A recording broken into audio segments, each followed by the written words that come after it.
ہمارے استادوں نے اپنے مقالے میں لکھا کہ جنگ جمل کے اندر حضرت عائشہ صدیقہ رضی اللہ تعالی عنہ جس اونٹ پر سوار تھی اور باغی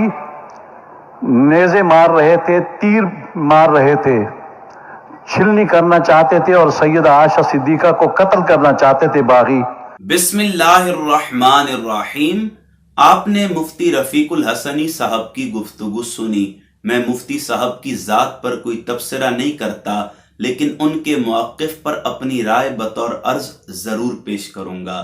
ناظرین، جنگ جمل سیدنا مولا علی اور سیدہ عائشہ صدیقہ رضی اللہ تعالی عنہا کے مابین لڑی گئی۔ امت کا اجماعی فیصلہ ہے کہ جنگ جمل میں مولا علی حق پر تھے اور اماں عائشہ اجتہاد پر تھیں۔ اسلام کی 1400 سالہ تاریخ میں کسی ایک مفسر، محدث، مجتہد، فقیہ یا امام نے مولا علی کو خطا پر نہیں کہا، بلکہ سب نے مولا علی کو حق پر کہا اور اماں عائشہ کو اجتہاد پر کہا۔ لیکن اگر مفتی صاحب اماں عائشہ پر تیر چلانے والوں کو جمل میں باغی کہتے ہیں تو اس کا براہ راست مطلب یہ ہے کہ وہ مولا علی کو باغی کہہ رہے ہیں۔ اب میں مفتی صاحب چونکہ اہل سنت میں ایک بڑی قد و قامت والی شخصیت ہیں، اس لیے ان کی ذات پر کوئی تبصرہ نہیں کرتا، لیکن اتنی عرض ضرور کروں گا کہ خدارا احتیاط کیا کیجئے۔ ناظرین، اہل سنت میں ناسبیت کا پودا اپنی جڑیں اتنی مضبوط اور مستحکم کر چکا ہے کہ برسر منبر علی کو باغی کہا جاتا ہے، نبی کی بطول بیٹی کو خطا پر کہا جاتا ہے، سیدنا حسین کی شہادت سے یزید کو بری کروا دیا جاتا ہے، نبی کی آل کے مقام و مرتبے، شان و عظمت کو گھٹایا جاتا ہے، اور اگر کوئی صحیح معنی میں نبی کی آل کی مودت کا درس عام کرے تو اسے رافضیت کے فتووں سے نوازا جاتا ہے۔ لیکن کوئی نہیں جو ان لوگوں سے سوال کر سکے کہ آپ نبی کی آل کے مقام و مرتبے کو کیوں گھٹا رہے ہو۔ لیکن اگر انہیں کوئی صحیح مسلم کی 6229 نمبر حدیث سنا دے کہ جب ایک شخص والی مدینہ بن کر آیا بنو امیہ کے دور ملوکیت میں اور منبر پر بیٹھ کر صحابی رسول حضرت سیدنا سہل بن سعد الساعدی سے کہتا ہے کہ علی کو گالی دو، اور صحابی رسول منع کر دیتے ہیں تو کہتا ہے ٹھیک ہے، علی کا نام نہیں لینا تو نہ لو، اتنا کہہ دو لعن اللہ ابا تراب، کہ اللہ ابو تراب پر لعنت کرے، نعوذ باللہ من ذالک۔ اسی طرح ہم سنن نبی داؤد کی 4650 نمبر حدیث سناتے ہیں کہ جب ایک شخص سیدنا علی کرم اللہ وجہ الکریم کو مسجد میں گالیاں دے رہا تھا، تنقیص کر رہا تھا، سب و شتم اور تبرہ کر رہا تھا، اور صحابی رسول سیدنا سعید بن زید رضی اللہ تعالی عنہ مسجد میں حاضر ہو کر اسے روکتے ہیں، تو آپ ہمارا گربان پکڑ کر ہم سے سوال کرتے ہیں کہ ان حدیثوں کی امت کو کیا ضرورت ہے، ان حدیثوں سے امت کو کیا فائدہ ہوگا؟ تو پھر ہم آپ سے بھی تو سوال کرتے ہیں کہ جب نبی امی نے فرما دیا تھا علی روز قیامت تک ان لا یحبنی الا مؤمن ولا یبغضنی الا منافق، کہ کوئی مومن تیری محبت سے خالی نہیں ہوگا اور منافق تیرے بغض سے خالی نہیں ہوگا، تو پھر آپ کیوں نبی کی آل کے مقام و مرتبے کو گھٹاتے ہیں؟ جبکہ مسند احمد میں حدیث ہے، سیدنا ابو طفیل عامر بن واصلہ رضی اللہ تعالی عنہ بیان کرتے ہیں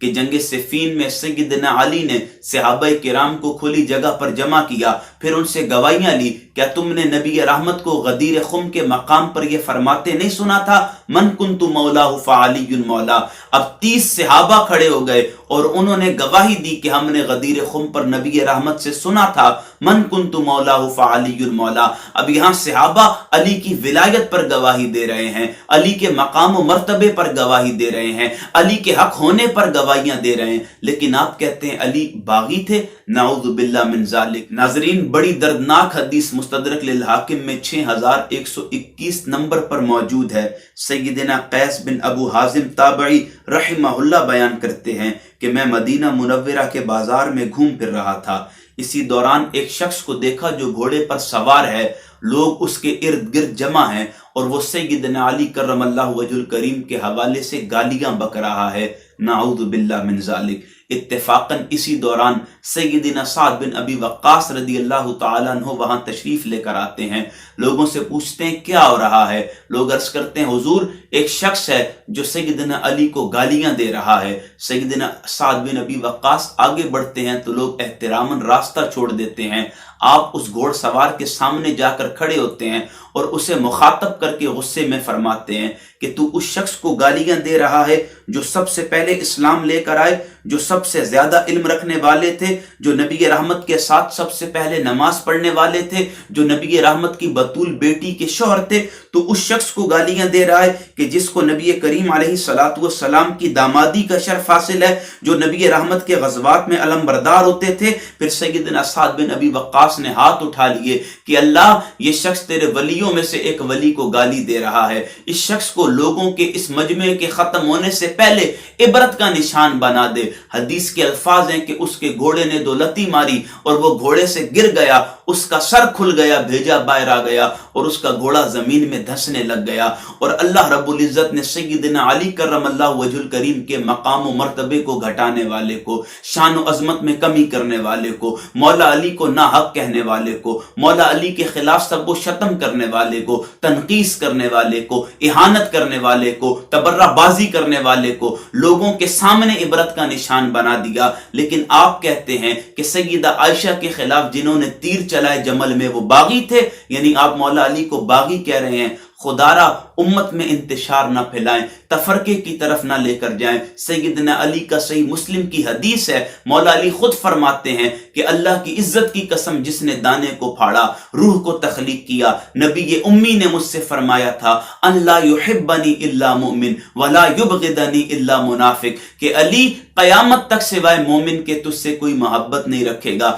ماں سوائے منافق کے کوئی تیرا بغض نہیں رکھے گا۔ اور آپ علی کے بارے میں کہتے ہیں کہ وہ باغی تھے۔ 1350 سالہ امت کا مسلمہ اصول اور منہج ہے کہ علی حق پر تھے، اما عائشہ اجتہاد پر تھی۔ علی کے مقابلے میں جو جو آتا گیا وہ اجتہاد پر تو تھا لیکن حق پر علی تھے، صحیح علی تھے۔ ناظرین، جب ہم قرآن و سنت کی روشنی میں یہ عقیدہ بیان کرتے ہیں، سیدنا علی کے مقام و مرتبے کو لوگوں کے سامنے واضح کرتے ہیں، تو لوگ ہمیں گربان سے پکڑ لیتے ہیں، ہم پر تنقید کرتے ہیں، ہمیں گالیاں دیتے ہیں، ہمیں اپنے بغض اور حسد کا نشانہ بناتے ہیں اور ہمارے خلاف رافضیت و شیعیت و تفضیلیت کے فتووں کا انبار لگا دیتے ہیں کہ شاید یہ ڈر جائیں گے، شاید یہ چپ ہو جائیں گے، شاید یہ حق سے پیچھے ہٹ جائیں گے۔ لیکن اللہ کے فضل و کرم سے ہم نہ ڈرنے والے ہیں، نہ جھکنے والے ہیں، اور نہ آپ کے فتووں کا ہمیں کوئی خوف ہے۔ آپ لاکھ فتوے لگائیں اور یہی فتوے لے کر آپ اپنی قبر میں چلے جائیں، تب بھی الحمدللہ ہم حق بات سے چھپنے والے نہیں ہیں، حق بات سے پیچھے ہٹنے والے نہیں ہیں۔ ڈنکے کی چوٹ پر حق بات کہیں گے کہ نبی امی نے فرما دیا تھا علی کی محبت ایمان والوں کی نشانی ہے، اور ہم اللہ کے فضل و کرم سے علی کے گھر کے نوکر ہیں، علی کے خادم ہیں۔ ہمارے نزدیک صحابہ کرام بھی افضل ہیں، ہمارے نزدیک اہل بیت اطہار بھی افضل ہیں، ہم ان میں موازنہ نہیں کرتے۔ لیکن ایک عرض ضرور کروں گا کہ علی کے مقابلے میں اگر کسی کو لائیں گے اور علی کو باطل اور دیگر کو حق کہنا شروع کر دیں گے، علی کو باغی ڈکلیئر کرنا شروع کر دیں گے، تو پھر ہماری زبانیں خاموش نہیں رہیں گی۔ ہم قرآن و سنت کی روشنی میں پھر عقیدہ اہل سنت بیان کریں گے، منہج اہل سنت بیان کریں گے، سلف صالحین اور اکابرین کا طریقہ بیان کریں گے، علماء اسلام کا نظریہ بیان کریں گے۔ پھر ہم آپ کو حقیقت بتائیں گے اور حقیقت چھپانے والوں کو بھی لوگوں کے سامنے لے کر آئیں گے۔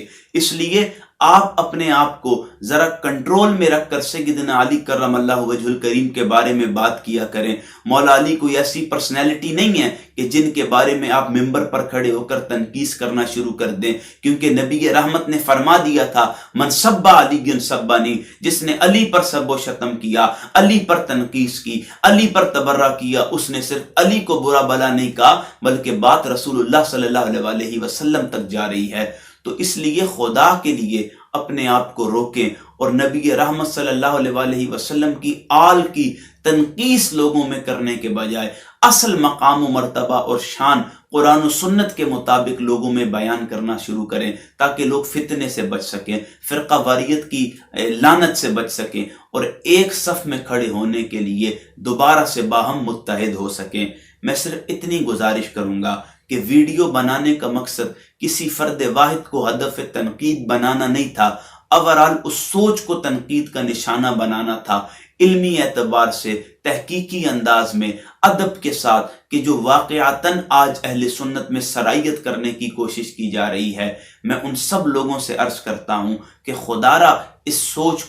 سوچ کے حاملین کو اہل سنت کی صفوں سے نکالیں۔